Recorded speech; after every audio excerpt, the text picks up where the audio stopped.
এই সন্দৰ্ভত মানে মই মানে কি কওঁ মানে আজি প্ৰায় 1 মাহ ধৰি আমিও ফিল্ডত বহুত কষ্ট কৰি আছোঁ। আপোনাৰ মানে সিও বহুত কষ্ট কৰি আছে। কৰি আমি মানে সবকেইটাই মানে আমি সকলোৱে মিলি আমাৰ ৱাৰ্ডত আমি বহুত মানে যুঁজিলোঁ।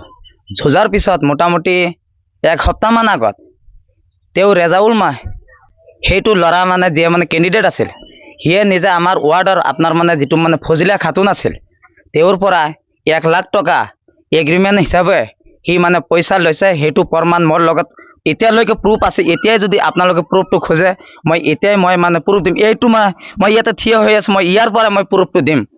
পিছত আমি পিছত সেইটো মানে আপোনাৰ মানে 2 দিন আগত বস্তুটো আমি ভালকৈ মানে গম পালোঁ।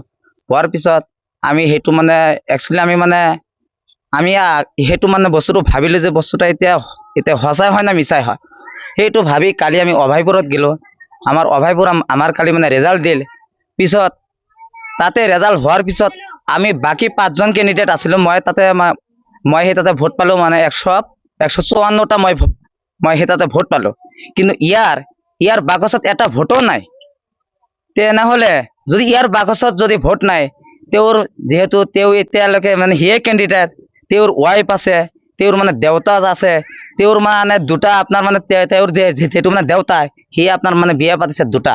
তেওঁৰ মানে 2টা আছে মা, তেওঁৰ খুৰা আছে, আৰু ইয়াৰ যিটো খুৰা আছে নিজে সিয়ে এতিয়াই আপোনালোকৰ ওচৰত ষ্টেটমেণ্ট এতিয়াই দিব বস্তুটা সঁচা না মিছা। আপোনালোকে এতিয়া বস্তুটা প্ৰুভ কৰি এতিয়া আপোনালোকে হেৰি কৰক। মোৰ এইখিনিয়ে কথা। এতিয়া কি বিচাৰে আপুনি? এতিয়া আমি বিচাৰোঁ কি, এতিয়া সি যে নিজে কেণ্ডিডেট হৈ ইয়াৰ ভোটকেইটা যে সি যে আৰু বেলেগৰ ঠাইত যে বিক্ৰী কৰি দিলে, এইটো এটা মানে বিক্ৰী বুলি কয়। এতিয়া এইটো আপোনাৰ মানে সংবিধানত আছে না নাই আমি সেইটো মানে ভালকৈ গম নাপাওঁ। যদি সংবিধানত সেইটো নাই, এতিয়া এইটোৰ কাৰণে আইনমতে কি ব্যৱস্থা কৰা যায় আপোনালোকে সেইটো ব্যৱস্থা কৰক। মই আলুখন্তা জিপিৰ পৰা 4 নং ৱাৰ্ডৰ পৰা মই সদস্য পদত প্ৰতিদ্বন্দ্বিতা কৰিছিলোঁ।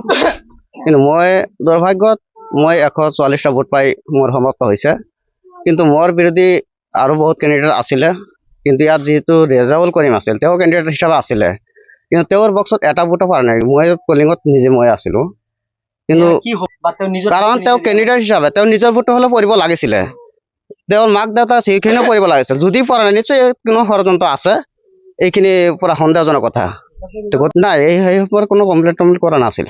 তাৰমানে এইটো আমি ক'ব পাৰোঁ নেকি যে টকাৰ লালসাত পৰি নিজৰ ভোটটো নিজে দিয়া নাই, বিক্ৰী কৰি? হ'ব পাৰে, আমি সঠিক ক'ব নোৱাৰোঁ। যদি হ'ব পাৰে, নহ'লে নিজৰ ভোটটো নিজে কিয় দিয়া নাই? তেওঁতো কেণ্ডিডেট হয়। তেওঁ যদি কেণ্ডিডেট হিচাপে যদি তেওঁ প্ৰতিদ্বন্দ্বিতা নকৰিলেহেঁতেন, তেওঁ 17 তাৰিখৰ আগতে উদ্ধাৰ কৰিব পাৰিলেহে। কিন্তু তেওঁতো কৰা নাছিল। ইলেকশ্যনৰ আগৰ দিন পৰ্যন্ত ঠিকে আছিল। তাৰপিছত কেনেকৈ এনেকুৱা পৰিস্থিতি হ'ল? ইলেকশ্যনৰ প্ৰাক মুহূৰ্তত হঠাৎকৈ তেওঁ বহি গ'ল। আপোনালোকে এইটো কিবা চিন্তা চৰ্চা কৰক। কিন্তু মই যিখিনি ক'ব লাগে সেইখিনি ক'লোঁ। ইয়াত হয়তো মই ভালকৈ আৰু বেছি কিছু নাজানো, যাৰ কাৰণে মই আৰু ক'ব নোৱাৰিম। ৰেজাউল হক আছিল। কোন দলৰ পৰা? নির্দলীয়। কেইটা ভোট পাইছে? আমি তো কিছু জানি না, কয়টা পাইলো না পাইলো এখন আমি তোলাই জানাম জানি না। আমি জানা আমরা গরিব মানুষে আঙ্গরে ভালা পাইলো না, গতিকে শুনতাছি যে আঙ্গরের বাড়িগুলো এই যে ফজলু উনি আর হবো বলে আশা আছিল।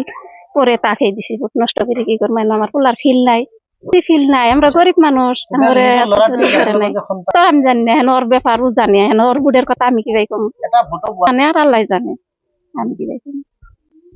কি করে আসলে হাজিরা কাম করে। ঘৰত আনন্দ আৰু সম্পৰ্কৰ চমক বজাই ৰাখিবলৈ জৰুৰী হৈছে সকলো আনন্দময় মুহূৰ্তত মৰমৰ উপহাৰ দিয়াটো। সেইবাবে মধুশ্ৰী জুৱেলাৰ্ছে আনিছে সকলো ৰঙীন ক্ষণৰ বাবে বিশেষ গহনা।